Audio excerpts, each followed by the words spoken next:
let them do it. PC board fabrication is the same thing. You design your printed circuit board. Now you can fabricate for very, very cheap, which makes distribution easy when you're trying to put together something. Think about mod chips for gaming consoles. That's probably the best example of easy distribution. You have a mod chip, you can distribute them very easily. There's a lot of production houses online too, so even if you're in some far reaches of the world that you don't have access to fabrication houses close to you, you can just go online, place your order, send the files. You never even have to talk to a human, and you get your files back. So a lot of the things that used to be hard for engineers and for hardware designers and hardware hackers are now just so easy. There's really no excuse not to get into analyzing hardware. Then you have things like rapid prototyping, laser cutters, CNCs, PC board prototyping machine. If you're doing a lot of PC board prototypes, you want to crank stuff out really fast. Those machines used to be $25,000 or $50,000. Some of them still are. You can create your own personal CNC, maybe for a few hundred. Make circuit boards that way. 3D printers. You can print your own objects if you need to, whether it's maybe it's some sort of holder for a circuit board while you're doing something, or I don't know. But they're cheap. They used to be $250,000 to maybe $1 million for a 3D printer. You can actually print layers of an object up, stack by stack, layer by layer. Now you can get something like a MakerBot for $1,000. So the RepRap, you can build open source, fab at home. There's all these different things now that just weren't accessible. So easy access to tools. You can get the equipment. You can set up a hardware hacking lab. It's very, very easy. Easy access to information. Open source hardware is a big thing now. The do-it-yourself community is really popular. And because of the internet, there are no borders. You can be anywhere in the world sharing information. And this holds true for software and network security as well. So I left off the standard sites, Bug Track and the security sites and SecurityTube and things like that. But these are hardware related. And you can go to any of these blogs, any of these discussion forums, and learn something new every day. And chances are there'll be some security-related application or some security-related hack posted every day. So there's just this constant flow of information, and it's actually really hard to keep up with the flow of what's going on. Whatever area you're in, I'm sure it's like that.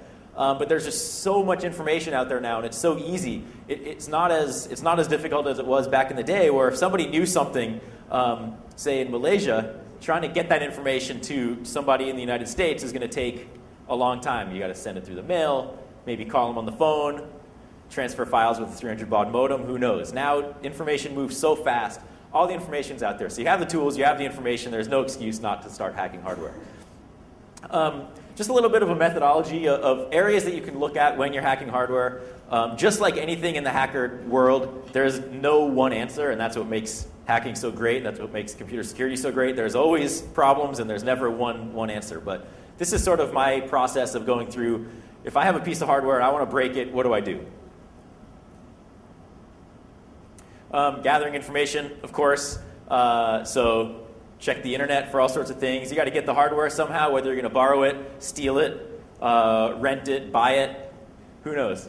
It really depends on your goals, right? If you need to do something covert, you might want to buy something in cash somewhere. Or if you're targeting a specific individual, you might have to go and take it from them.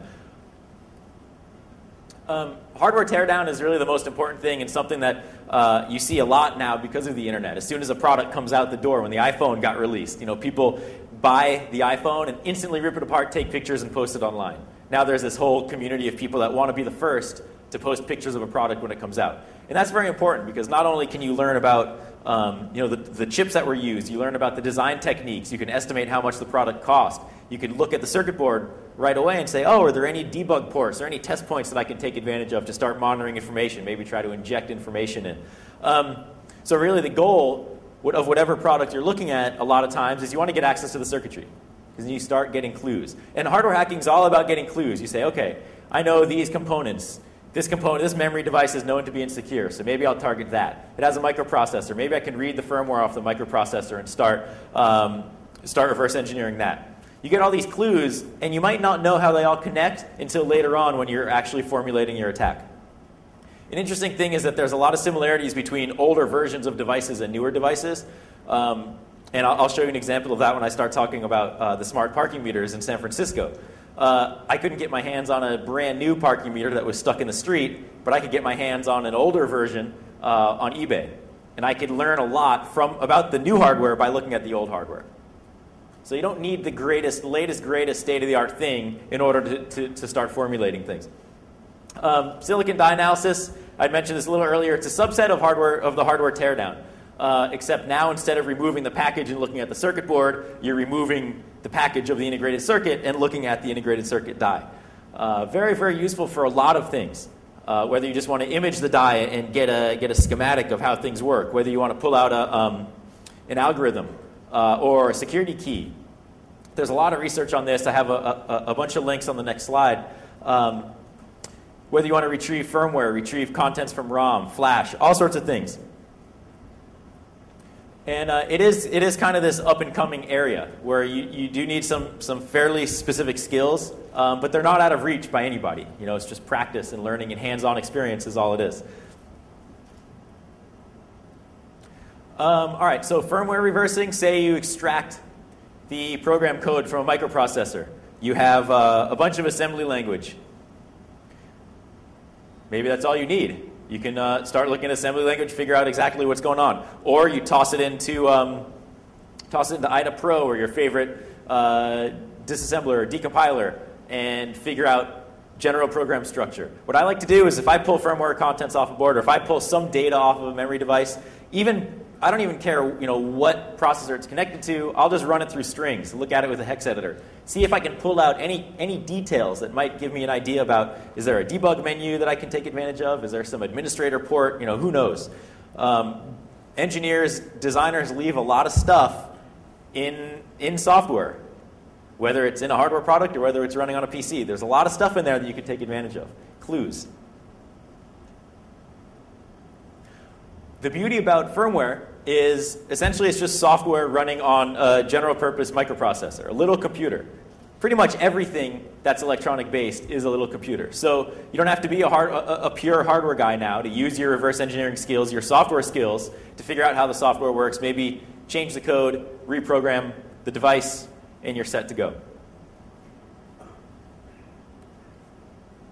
External interfaces, maybe you can't get access to the circuitry. Maybe you are looking at a parking meter that's stuck in the ground and you can't chop it off and go home with it. You can't open it up on the street.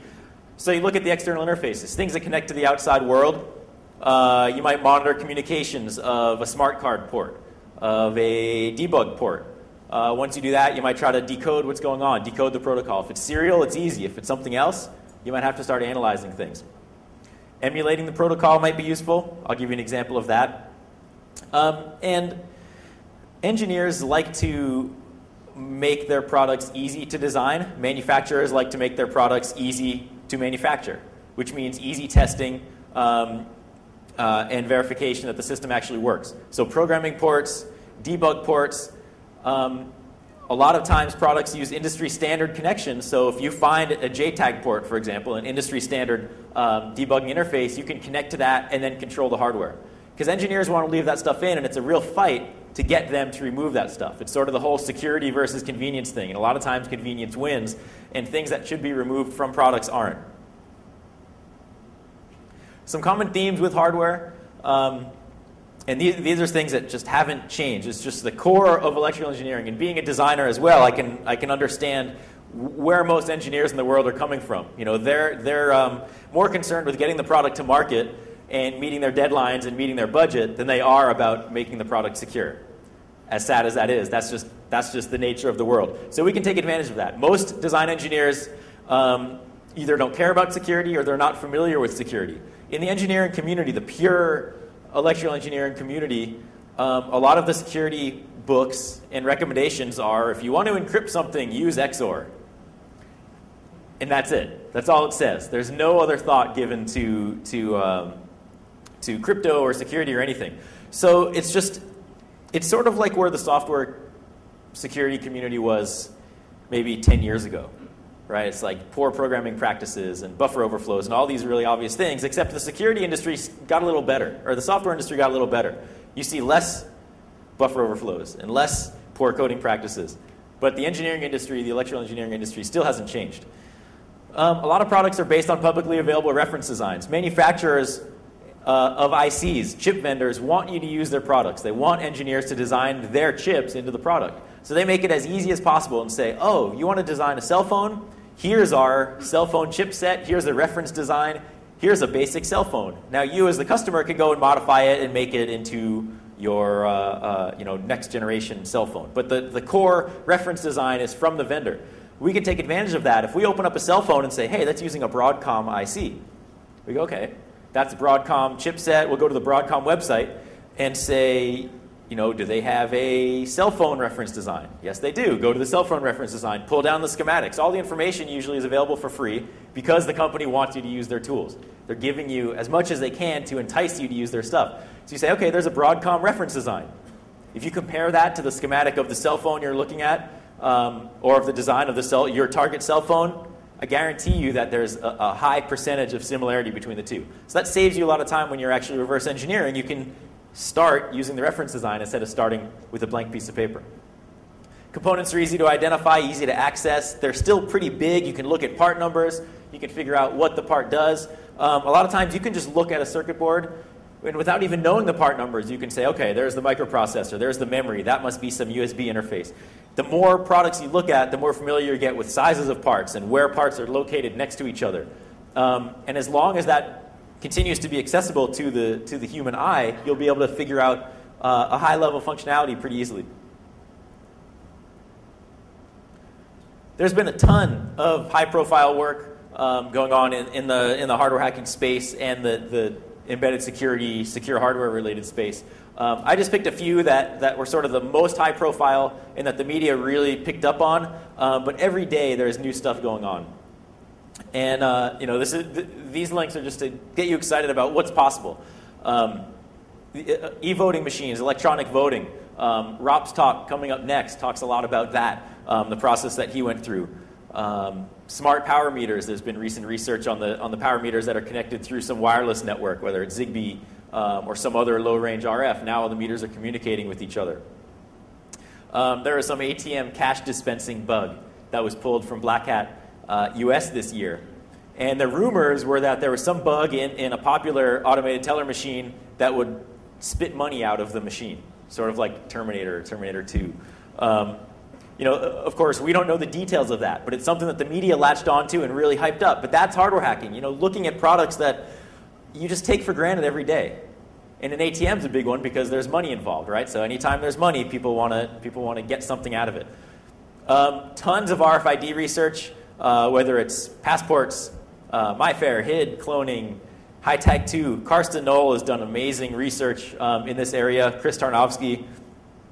Just a lot of work. And when the media picks up on something, it doesn't really legitimize what it is, but it lets the mainstream public know about the problems. And the media has really been picking up on hardware hacking and really excited about hardware because it's a tangible thing, right? It's not a software application that somebody finds some obscure, weird bug that they can exploit through some SQL, whatever.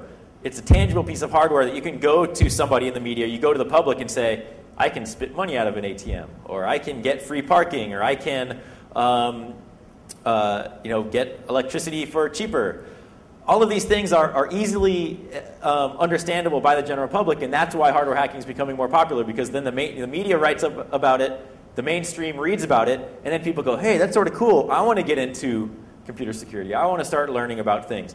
So it's kind of generating, the media is actually helping us get more people involved to ultimately, I'd say, make the security industry better, but it just takes time. And then you have fare collection infrastructure. The Boston MBTA Charlie card was a popular one in the news because the guys from MIT that had done the work were going to give a presentation at DEF CON about breaking the crypto system of the Charlie card, which is the fare card for the Boston transit system. And Boston, being a very uptight city in the United States, called the FBI and issued a gag order and prevented these guys from actually talking about the information. A typical security or corporate response to a computer security problem, right? Every time you find a computer security problem, you're worried you're going to get sued. You're worried something bad's going to happen. You're worried you're going to get fired. These guys got sued. But what was funny is in the process of this whole lawsuit, the students had to release their information